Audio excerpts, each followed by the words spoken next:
आज बच्चों हम आपको चक्रवर्ती ब्याज साधारण विधि से और सूत्र के द्वारा करके दिखाएंगे। देखिए चलिए सवाल देखते हैं। ₹1000 का 10% वार्षिक ब्याज की दर से 2 वर्ष का चक्रवर्ती ब्याज देना। तो सबसे पहले मैं आपको साधारण विधि से करके दिखाऊंगा। साधारण ब्याज जिस तरीके से आप निकालते थे उस तरीके से आप चक्रवर्ती ब्याज निकाल सकते हैं।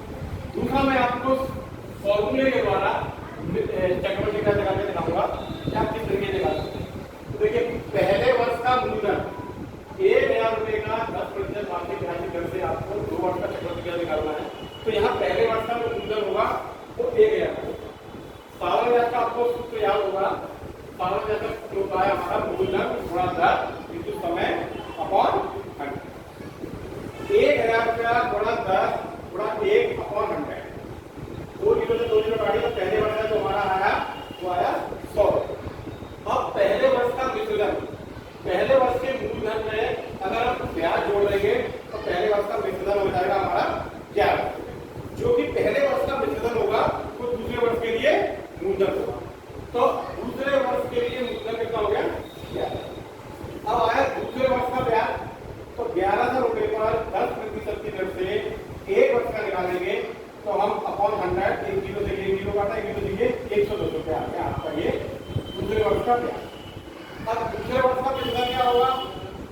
शुरू में हमने लिया था 1000 रुपया, दूसरे वर्ष के लिए मूलधन था हमारा 1100 रुपए। तो 1100 रुपए में हम 110 रुपया ऐड करेंगे तो दूसरे वर्ष का हमारा हो जाएगा 1210 रुपया। तो 2 वर्ष का चक्रवर्ती ब्याज कितना हो गया? 1210 माइनस 1210 रुपये। ये आपने देखा साधारण विधि यानी साधारण विधि से भी हम चक्रवर्ती ब्याज निकाल सकते हैं। चक्रवर्ती ब्याज का आप समझ रहे हैं मतलब कि ब्याज को भी ब्याज जब लगा देते हैं तो चक्रवर्ती ब्याज। अब इसी को हम चक्रवर्ती ब्याज के सूत्र के द्वारा हल करेंगे।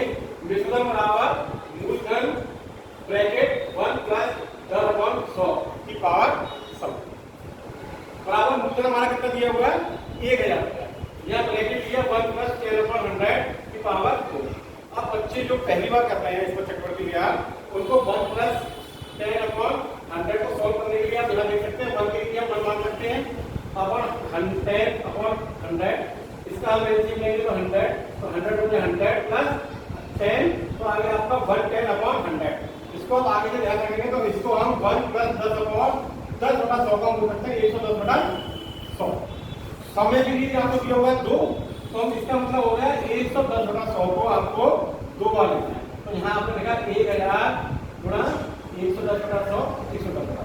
नीचे की 2 जीरो है, 2 जीरो से आपने ये 2 जीरो काट ली, 1 जीरो से आपने इसकी 1 जीरो काटी, 1 जीरो से 1 जीरो काटी, तो ऊपर बच गया आपका 110 गुणा 11।